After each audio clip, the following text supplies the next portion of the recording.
रुद्र अपने रूम में ड्रेसिंग के सामने तैयार खड़ा था। वो अपनी शेरवानी ठीक करते हुए बोला, तुम्हारी बर्बादी शुरू होने वाली है। तुमने मुझे बर्बाद किया था, मैं तुम्हें बर्बाद करूंगा और इस करूंगा कि तुम जीते जी मर जाओगी।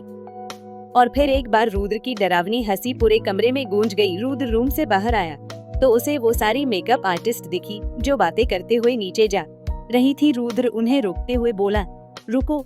रुद्र की एक आवाज पर सब जहाँ खड़ी थी वहीं खड़ी रह गई। जी सर, सब एक साथ कांपती आवाज में बोली। रुद्र उनके पास आया और बोला, तैयार हो गई?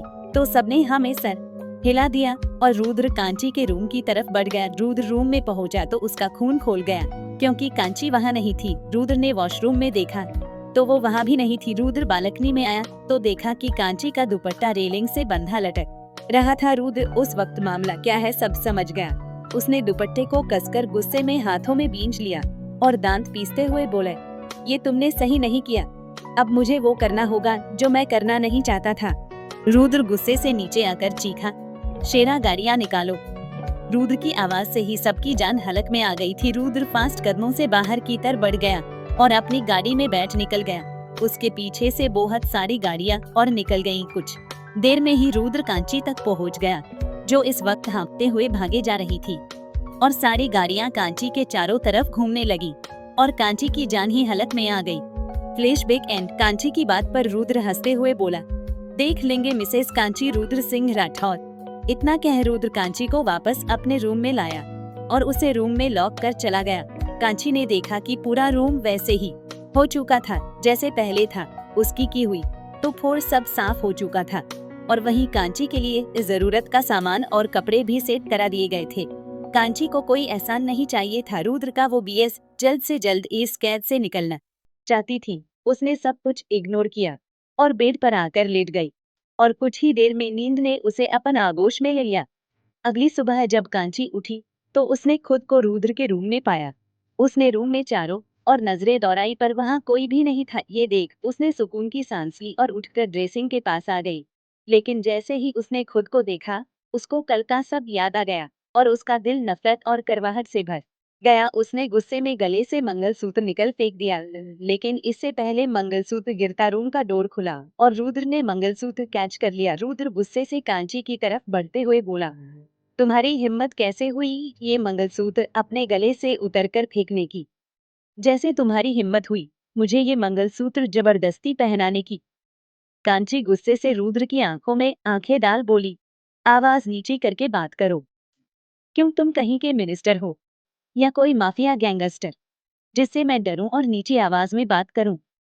कांची की बात पर रुद्र ने अपनी एक ऑलब्रो उठाकर उसे देखा जैसे किसी पागल को देख रहा हो। इस लड़की को इतना भी अंदाजा नहीं कि जैसा रुद्र है वैसा कोई आम आदमी होगा, कोई माफिया ही होगा जो ऐसे किसी को भी उठा लाएगा, किसी को भी किडनैप कर लेगा।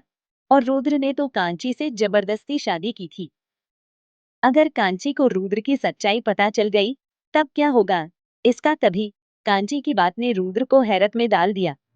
हाँ, अगर तुम कोई माफिया या गैंगस्टर होते भी तब भी मैं तुमसे नहीं डरती, क्योंकि ये कांची अरोरा किसी के बाप से नहीं डरती, रॉब से।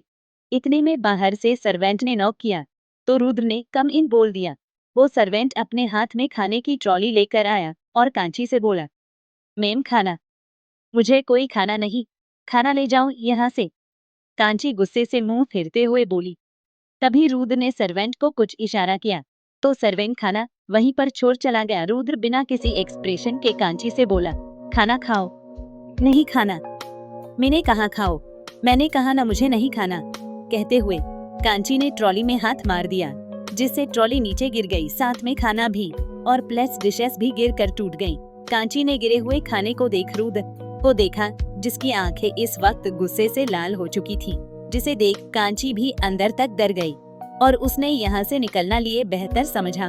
वो मैं कह कांची ने अपने कपड़े लिए और फुर्ती में वॉशरूम में घुस गई, जिन कपड़ों को वो छूना भी नहीं चाहती थी। अब रुद्र के गुस्से से बचने के लिए उसने उन्हीं का सहारा लिया था और रुद्र उसे जाते देखता रह गया था।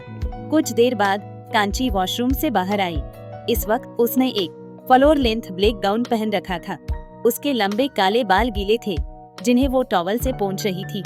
उसके खुले हाथों पर और चेहरे पर पानी की बूंदें चमक रही थी। रुद्र, जो अपने लैपटॉप में कुछ काम कर रहा था, उसने जब कांची को देखा तो देखता ही रह गया। वो कांची की खूबसूरती में खो सा गया था। रुद्र को खोया सा देख कांची उसके पास आई और उसके सामने चुटकी बजाते हुए बोली, ओह मिस्टर, कहाँ खो गए?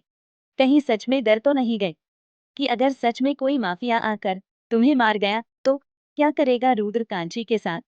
क्या दुश्मनी है रुद्र की कांची से? क्या कांची भाग पाएगी रुद्र से छूटकर? जानने के लिए सुनते रहिए जुनून, नफरत से इश्क।